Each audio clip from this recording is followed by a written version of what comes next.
ఈరోజు వీడియోలో మనము చూడబోయేది సాధారణ స్తోత్రమైతే కాదు, శ్రీరాముడి దర్శనము పొందించే ఆంజనేయుడు చెప్పిన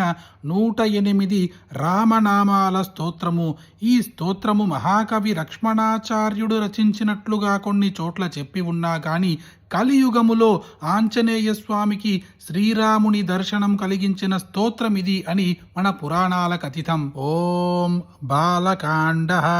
శుద్ధ బ్రహ్మ పరాత్పర రామ కాళాత్మక పరమేశ్వర రామ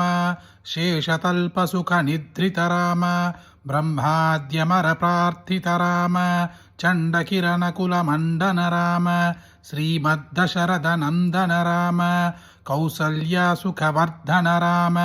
విశ్వామిత్ర ప్రియతన రామ ఘోరతాటక కాదక రామ మారీచాతి నిపాదక రామ కౌశిక మగ సంరక్షక రామ శ్రీమదహల్యోద్ధారక రామ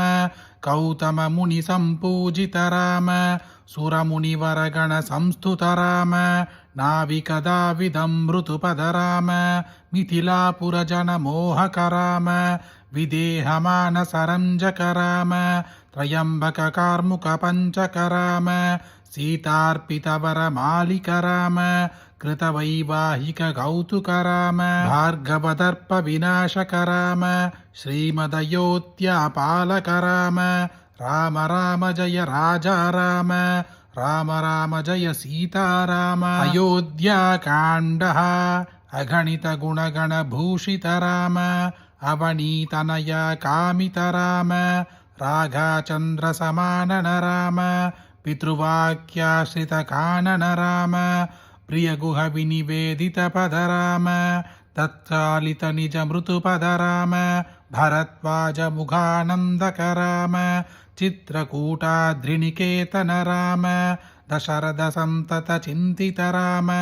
కైకేయీతనయార్థిత రామ విరచిత నిజ పితృకర్మక రామ భరతార్పిత నిజ పాదుక రామ రామ రామ జయ రాజా రామ రామ రామ జయ సీతారామ అరణ్యకాండ దండకావన జన పావన రామ దుష్ట విరాధ వినాశన రామ శరపంక సుదీక్ష్ణార్చిత రామ అగస్త్యానుగ్రహ వర్ధిత రామ కృత్రాధిప సంస్వేభిత రామ పంచవటీతట సుస్థిత రామ శూర్పణకాద్ధి విధాయక రామ కరదూషణ ముఖ సూతక రామ సీతాప్రియ హరినాణుక రామ మారీచార్దికృతాసుఖ రామ వినష్ట సీతాన్వేషక రామ కృత్రాధిపగతిదాయక రామ శబరీదత్త పలాశన రామ కబంధబాహుచ్ఛేదన రామ రామ రామ జయ రాజా రామ రామ రామ జయ సీతారామ కిష్కింధకాండ హనుమత్సేవిత నిజ పద రామ నత సుగ్రీవాభీష్టత రామ గర్విత వాలీ సంహారక రామ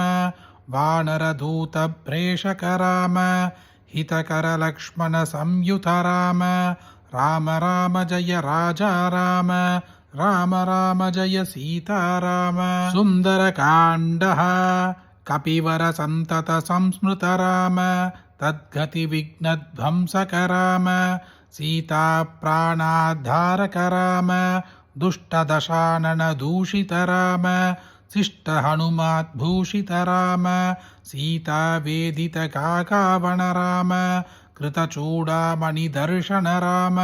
కపివర వచనాశ్వాసిత రామ రామ రామ జయ రాజా రామ రామ రామ జయ సీతారామ యుద్ధకాండ రావణ నితన ప్రస్థిత రామ వానర సైన్య సమావృత రామ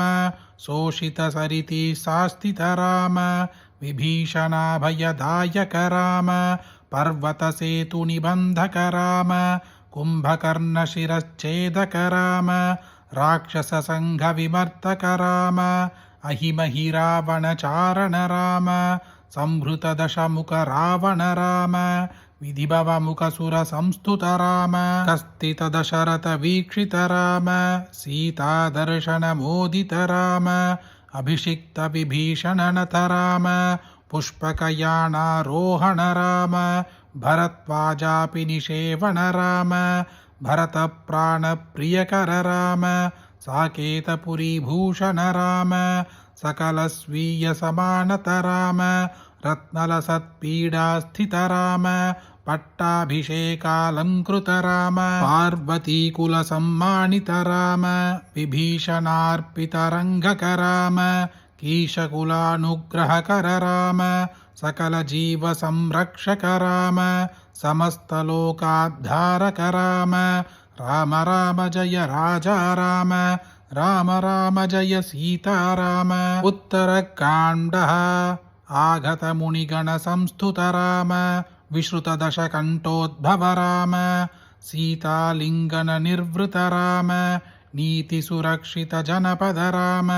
विभिनध्याजितजनकज राम कारितलवणासुरवध राम स्वर्गदशम्भुः संस्तुत राम स्वतनयकुशलवनन्दित राम अश्वमेधकृतदीक्षित राम कालावेदितसुरपद राम अयोध्यकजनमुक्तित राम विधिमुखविभूतानन्दक राम तेजोमय निजरूपक राम संसृतिबन्धविमोचक राम धर्मस्थापनतत्पर राम भक्तिपरायण मुक्तित राम सर्वचराचरपालक राम सर्वभवामय वारक राम वैकुण्ठालय संस्थित राम नित्यानन्दपदस्थित राम राम राम जय राजा राम राम राम जय सीताराम राम राम जय राजा राम राम राम जय सीताराम